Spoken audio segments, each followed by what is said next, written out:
Turns out what they said was true. He did have a good heart, or so it seemed. I had spent most of my time last night with Jake. Once I let my guard slip and let him in, it was like I couldn't turn off. For me, he was so easy to talk to, but it didn't help that I was drawn to him. Like a moth to a flame, as they say.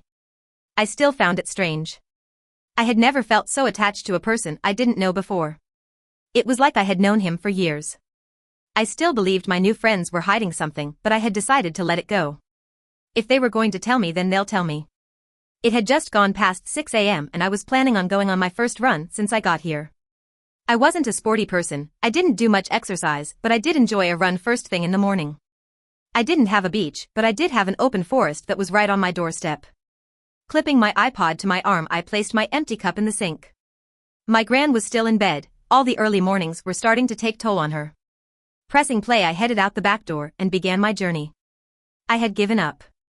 I was officially lost and didn't have any reception. It also didn't help that I didn't know the area or that there were so many different paths to take.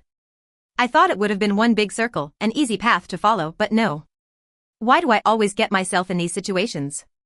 I groaned, rubbing the sweat from my forehead. All I wanted was to go for a run and clear my head. With my back against a tree, I slid down, bringing my knees to my chest. Maybe I should just pick a path and hope for the best?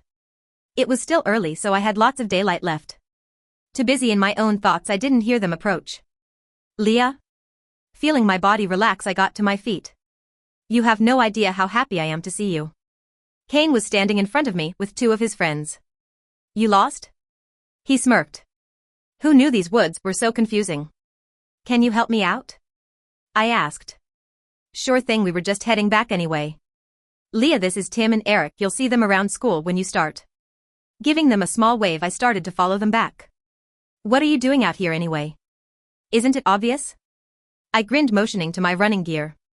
I like to run, usually on a beach, but seeing as I don't know where that is, I opted for the forest. You shouldn't come out here on your own, it's not safe.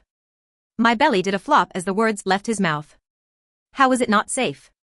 Apparently there have been wolf sightings in these woods, and I'm not talking about little small ones, I'm talking about wild beasts. I couldn't help it, I started to laugh. Wolves? Really? Was he trying to scare me? He didn't find it funny. I'm being serious. Tim was out here a few weeks ago and saw 4, but he couldn't get close enough to get any proof. From what I've heard, there is a pack. Was he listening to himself? He sounded crazy. A pack of wild wolves? I questioned. Don't say I didn't warn you. As we fell into a comfortable silence, I began to think more about what he said. I could have sworn I heard a wolf howl the other night. But surely that wasn't real? I mean, wolves here in Texas? Before I knew it, I was standing outside my back gate.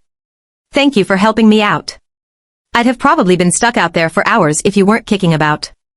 Anytime, Leah, but don't be going back out there on your own. Would hate to see a pretty girl get eaten. Winking at me, he gave me a salute before jogging off to catch up with his friends. I could smell the brewing of fresh coffee before I got inside. Pulling open the back door, I noticed my gran wasn't alone. Jake, his dad, and a few of his friends were sat in my kitchen eating breakfast. Well, this was a surprise. Enjoy your run? My gran asked, passing me a cup of coffee. I was glad to see she had got my note. My gran was a worrier. I got lost, I grinned, catching Jake's attention. Leah, you have to be careful out there. There could be anything lurking about the woods. Promise me, if you're going for a run, you'll take someone with you next time. See, worrier. I'm fine, I got back in one piece, didn't I? Sipping on my coffee, I knew he was already boring holes in me. I had come to realize he liked to stare. You should listen to your gran.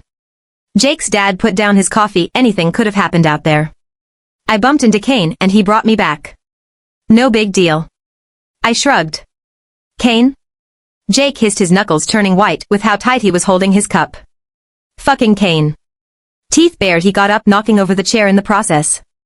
I wasn't going to lie, it frightened me. His reaction, his stance. He looked ready to kill. Jake, his dad, warned, his tone low, but it held some sort of power over him, authority. And then he started to shake.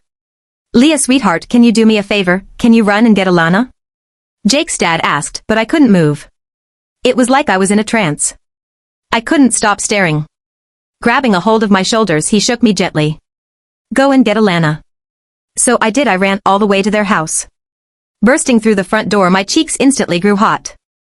Alana was a little too distracted with Kane for me to be disturbing her. Turning my back on them, I bit my lip. I'm sorry, but you need to come with me now. Your dad dash. And then I heard it.